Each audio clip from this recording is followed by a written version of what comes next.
Hello everyone, my name is Johnny. Today our group will have a presentation about how to persuade people. We are now learning business information, so our main focus will be on business field. Now please allow me to give you some background information about this topic. Firstly, why should we learn it in business field? I think there are 2 points. First, to convey the business ideas properly, and then second is to achieve business goals successfully. Today, our team will present 5 ways to have this topic done. They are: be patient but persistent, be confident, listen effectively, introduce a logic argument, and find a familiar ground. Now please welcome my teammate to have their point done. Hello everyone, I'm Catherine, and I think find the familiar ground is an important skill we need to have in the persuasion. First, we know that it is much easier to convince people we have met and connected with them it is to convince people you have just met. Know the person you want to persuade. The more information you know about him is the better. Know what the person likes and dislikes. Avoid touching the part he dislikes in the conversation. Instead, we can use what he likes as the argument of persuasion. Second, be familiar with his company, products, and other things that may bring you some advantages. Please check this information before meeting, and this will help you a lot in your presentation. Of course, it is also important that whenever you find something in common with each other, the distance between you will be narrowed and the use of common ground as a discourse will produce empathy. Finally, please convince him confidently and powerfully. Clearly let him understand that it is helpful for his own interest, and do these things so that the success rate of persuasion will be greatly increased. Hello everyone, this is Jack, and in my part, I will mainly introduce effective listening. Actually, effective listening is the half of persuasion.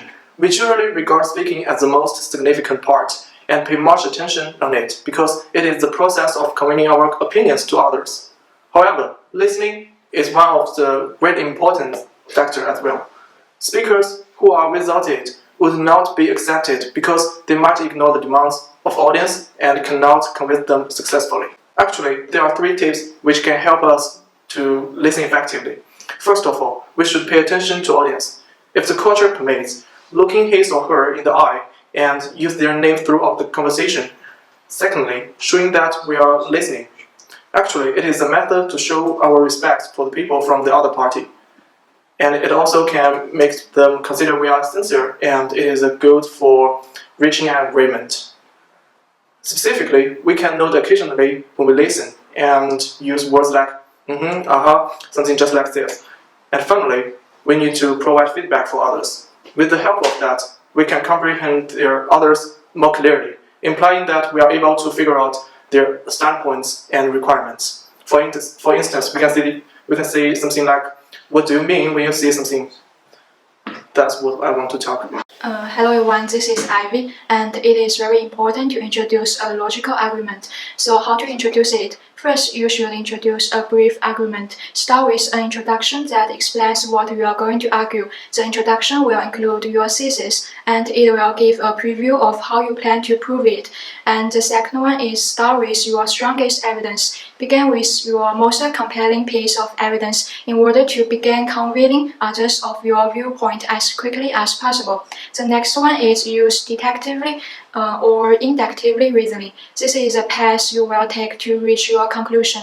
With deductive reasoning, you will start with generalization. With inductive reasoning, you will start with specifics. The next one is determine validity and soundness. You should be sure that your argument is both valid and sound. The last one is restate your argument in a conclusion. Conclude your argument by again summarizing what your main evidence was and how it proved your premises. Hello everyone, I'm Jimmy. In my part, I will focus on a really important thing: be confident. First point is about why the confidence is really important. First is you need to believe yourself. Before you convince your audience, confidence means that you have convinced yourself that you will get what you want. Second, confidence can help you to convince your audience of your point of view. You need to show that you believe in your business and your idea. Third, according to the research from the University of Leicester, confidence is a quality of a good persuader. The more confident you are, the more convinced your arguments are going to sound and the more powerful you are going to appear.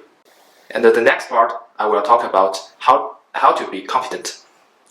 According to the research from the Wharton Business College and the Registered Business School, business leaders have 4 ways to get confident. First one and the second one is keep calm and avoid anxiety. Don't be afraid of the unknown environment and things. Calm down will show you more confident and tell you I can do that can help you to avoid anxiety. The third one is pretend to be self-assured. No matter what others think, you need to affirm your point of view before you begin. State your point of view and use factual information to make you look more confident. The last one is adjust your sound. The right pace, right pitch, and the volume of the voice can make you sound confident. A research paper by Registered Business School professor How Sound Persuade explained that sound can help us persuade people who otherwise won't do that.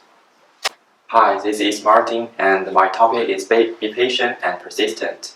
You can't always persuade your subject to give you what you want on the first try. If you are unsuccessful, don't resort to pleading, begging, or arguing. Instead, let the situation go, regret yourself, and try again at a later time. Your persuasive messages will linger in his or her subconscious, and the next time you bring up the argument, you have a chance to seem more reasonable and persuasive. Don't abandon your goal, but do leave plenty of time between attempts. Remember that persuasion is a skill that can be honed and improved over time. You won't be successful the first time you put these tactics into practice, but the more often you use them, the more skilled and natural practice you will be in their execution. Take care not to manipulate or bully people. Instead, your goal should be to help them see things in different light. So this is our presentation about how to persuade people. I hope it's helpful to you. Thank you for your listening.